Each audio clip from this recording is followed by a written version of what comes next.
Hello, good evening. On day 72, back home again after a good flight and some time with the kids. Um, a little later than expected. Um, Today I mentioned, I gave this session the title Become Aware of Every Detail. Because to me that's actually what has brought me the most in becoming more aware. Is just become very conscious of how you talk, how you feel, but in literally every detail. So one of the best examples is the use of the word but, B-U-T. And if you use that in a sentence when you want to express like you want to change something, so you say, well, I want to start doing this tomorrow, but, and then there comes something behind. The reason why you cannot do actually what you stated before, then you can honestly say that that what you said before the but is actually not honestly true to you, or that's not actually what you want. So if you're gonna say like, I really want to change my job and I really want to follow my passion now, but I cannot change because I'm dependent on my income, then you don't really want to change, because there are always a million reasons to tell yourself behind the but after that first initial wish and desire to change something.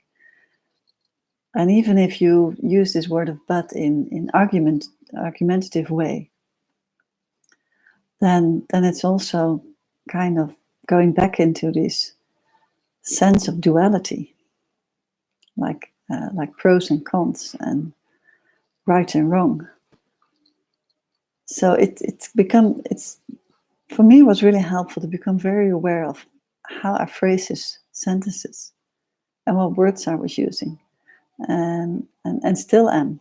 I can still notice myself going into this duality thinking and going into argument to get things my way or to be right at something. And although I'm still doing it, at the same time it feels very uncomfortable. But it's such an automated pattern that I can only change that pattern, and the same counts for everyone, if I become very, very conscious of it and keep correcting myself the moment I'm doing it. Or at least become aware of it. That's always the first step. And if once you become aware of it, you have a decision, or you have a choice actually to make a decision whether you want to change it or not. And it's especially in desire for change and in imagining new ideas and new visions or wishing things were different. We're often not honest. Yeah, of course we wish things are different, but we're not willing to do the work then. We're not willing to get uncomfortable. We're not willing to sacrifice perhaps, or we're not even willing to trust that it will be better. We already are thinking it won't work. And then we have so many reasons, and I can assure you, every reason you bring up can be argumented. There's not one solid reason not to change. Never, ever. Because everything is changeable. Even the worst scenarios are changeable. Of course, not if you're kept in prison by someone else and it's out of your control in that sense. But even then, you can still reach freedom within yourself while you're imprisoned. But that's, I think, an example which goes way out of context here, because it's not applicable to any one of us. But if we just look at the normal things in life, everything is changeable, everything. But it costs a price at first. And that's why it's so important to feel if that change you desire is really something that comes from within and not is coming from another fear. Because if it's already coming from another fear, then it's already not pure to yourself. So this is being really honest. This is about being really radical honest with yourself. And how you talk to yourself and how you talk about yourself towards others, and even how you give feedback to others, because it also says something about you. If you're giving good advices to other people, but you're not actually doing it yourself, then what does it say about you?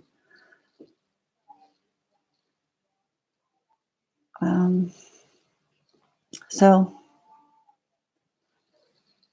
without analyzing or overthinking it from a chair and think like, okay, how's my language and how can I change that? It only works if you just put it into practice in your daily life. So while you're having a conversation with someone else, whether it's a colleague or a friend or your partner or one of your children, just try to be very aware the coming days, very consciously, like, okay, what am I saying here and how am I phrasing it? And what kind of words do I use very often? Am I the one who's always talking in buts? Or am I the one that's always saying, oh, but it's okay. It doesn't really matter. It's fine. Like you kind of, how do you say that in English? You blow it away? No, that's not really English. Kind of you make it irrelevant or not important. Well, what you've said before was actually quite serious. And then you immediately say afterwards, oh, no, but it's not really relevant. It's okay. I'm really fine. So you're kind of like making it smaller immediately. And if you find it hard to observe it for yourself, then start observing it how other people talk without judging, but just to learn from it. Just to become more aware how conversations go and to become more aware of how people, perhaps you can even sense when somebody's telling something that feels not authentic. You can sense that. You can hear it in the voice, you can sense it in the energy. And it's not to be judged. It's not to judge that other person or to make a comment about it, but it's really helpful to just learn for yourself. Okay, but if that person is doing that, how am I doing it actually? And then you can become more, and it's more easy just to observe yourself. And even there, of course, you have to be without judgment. It's all just a learning process. And to me, this, how you really put it into practice in daily life, is actually what this whole journey of awakening is about. And of course, it goes together. Once you're more aligned within yourself and you raise your frequency, you automatically use different language. You'll automatically be more compassionate in your language, be more open, be less judgment in your language, be more vulnerable in your language as well. But it can work both ways. You can work on both sides. So this language things, when it's unconscious, more happens on the identity side, like the overview I shared yesterday. And this raising frequency, just pure from being more aligned with yourself again and again and again, and deepen that process within, that happens more on the other side of the self.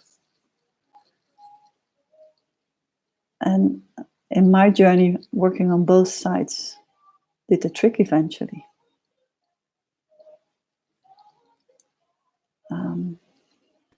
So it's this interaction of the two that makes it change more deeper and more profound.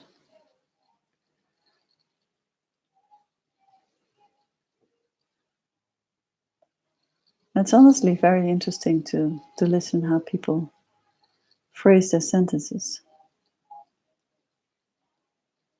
It tells so much about that person.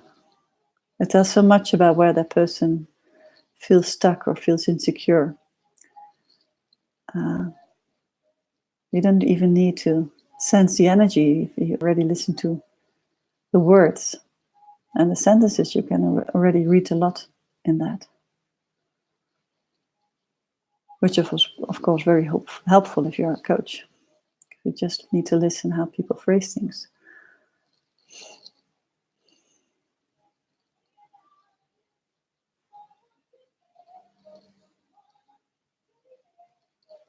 And again, it's not really useful to just listen to the sessions and acknowledge them as a validation to yourself, like, yes, that feels true to me. But it only makes sense if you practice it, if you really integrate it in your life in little steps.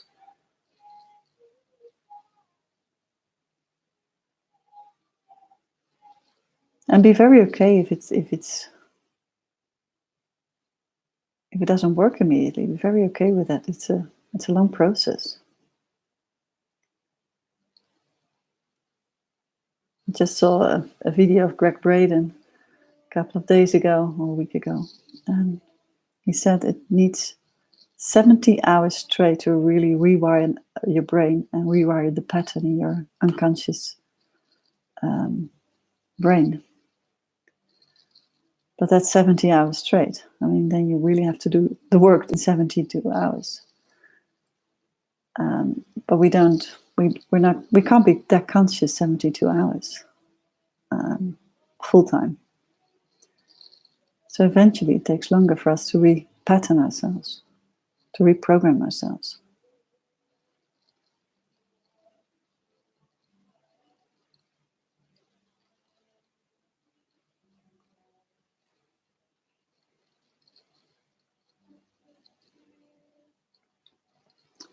And if I look at the videos that is shared in my surroundings, in my groups on Facebook or in my YouTube feeds, then everybody's talking about reprogramming now. It seems like the new buzzword.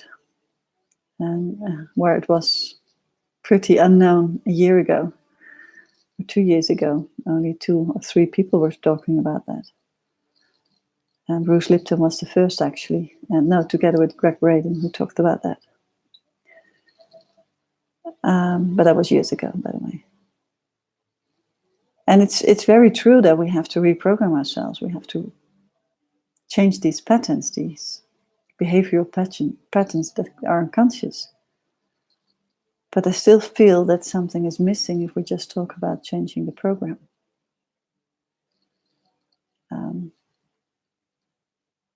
Technically, it's not missing anything. But from an empowerment and solidness perspective,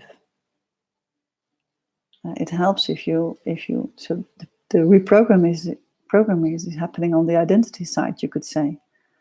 But for me, it really helps if you also deepen that process of this alignment within yourself, this connectedness to the self, to presence. Because if you don't do that, then you still feel like it more feels like the work of NLP, like you reprogram your brain, but you're actually still doing it within the boundaries of the identity. And you miss the vastness and limitedness and powerfulness of the self, which is underneath that. And that's why I'm emphasizing so much on that, because that's, for me, always home, actually.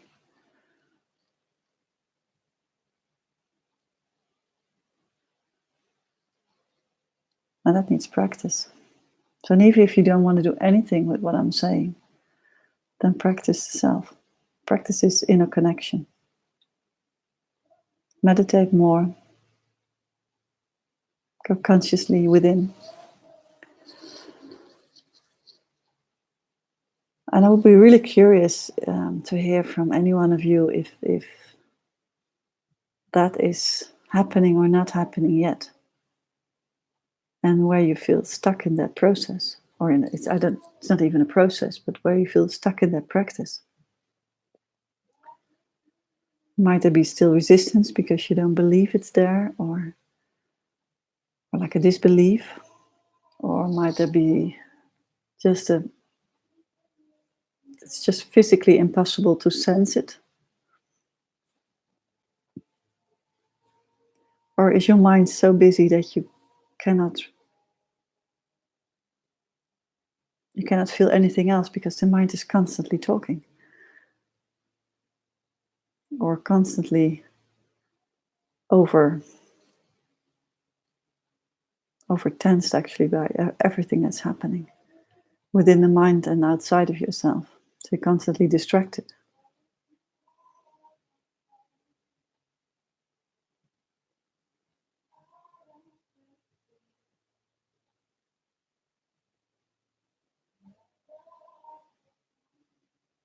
And perhaps if you share it with each other, perhaps other people can give ideas or helpful tips that I haven't shared yet, because I'm also limited by my experience and the way I'm doing it. And I have practiced it.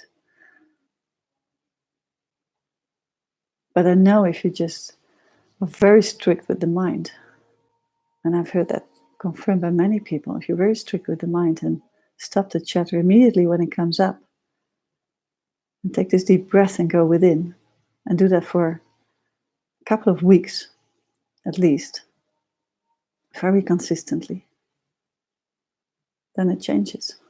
Then it gets less noisy in the mind. Actually, sometimes just this boredom comes up. There's just nothing happening.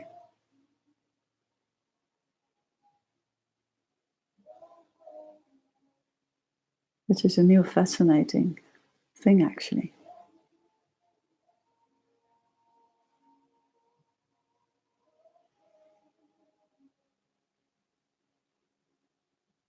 So what do you say to yourself when I challenge you again to go into this practice? Is there a sentence coming up like, yes, I would love to, but? Is there something like that coming up? Or I can't do it, but because? Because is another one.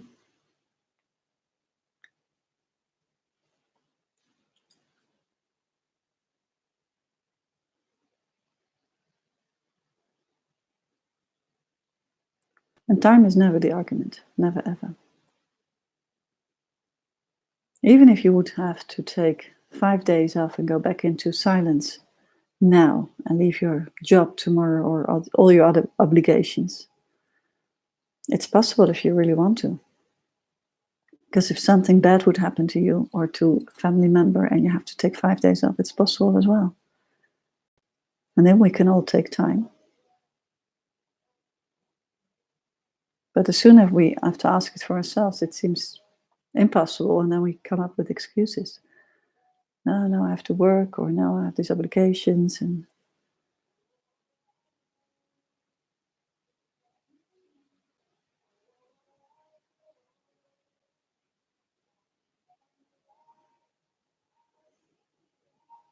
it all has to do with priorities. And that's the only thing you can decide.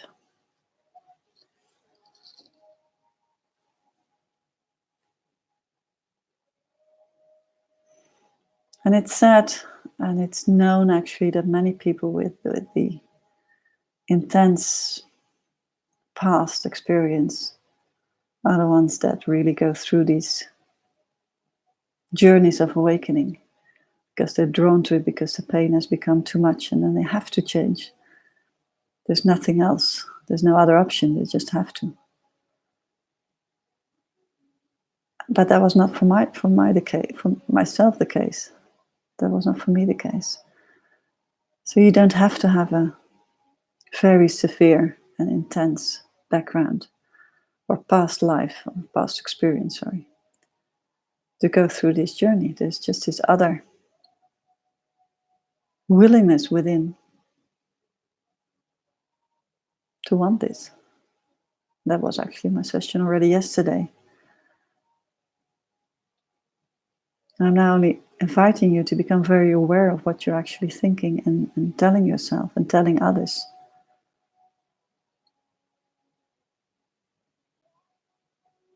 How much do you share about what you're doing here in these 99 days to others, and how do you share it? Are you kind of apologizing for it? Are you kind of silent about it? I was silent for it about years. What I was doing actually in all those retreats and reading all those books, I didn't share much about it. I felt uncomfortable. I just didn't really know what to share about it. And I felt that all people were living such different lives, so I didn't even know where to begin, and I didn't want to go into any arguments because I didn't feel safe about what I was sharing. But it didn't help the process at all. It would have helped me if I would have just been very vulnerable, like I'm going through this because I really feel a desire to do it, and I'm not sure where I am or what I'm doing, but it feels really good. It feels really helpful. And it's very inspiring, or whatever the words you're using. And if you can be vulnerable to others about it and open about this to others, then this might help to be even more committed, if that's still needed. I'm not saying this all because it's not needed, or it's still needed, sorry. I don't know where you are on this process. But I really wish for you all to take the most out of these 99 days and go as deep as possible, or be as radical as possible.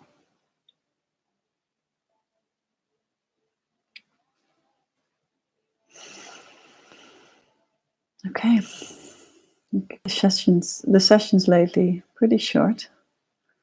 I always try to keep it less than 30 minutes because some people commented it was too long after 30 minutes, which is understandable after 72 days.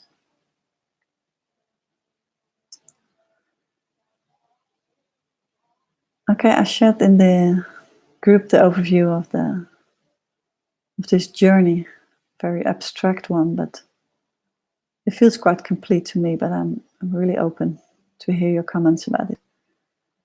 If it needs changes or different wording or anything you can add to it, it's appreciated. Okay, well, I'll see you back tomorrow. Bye.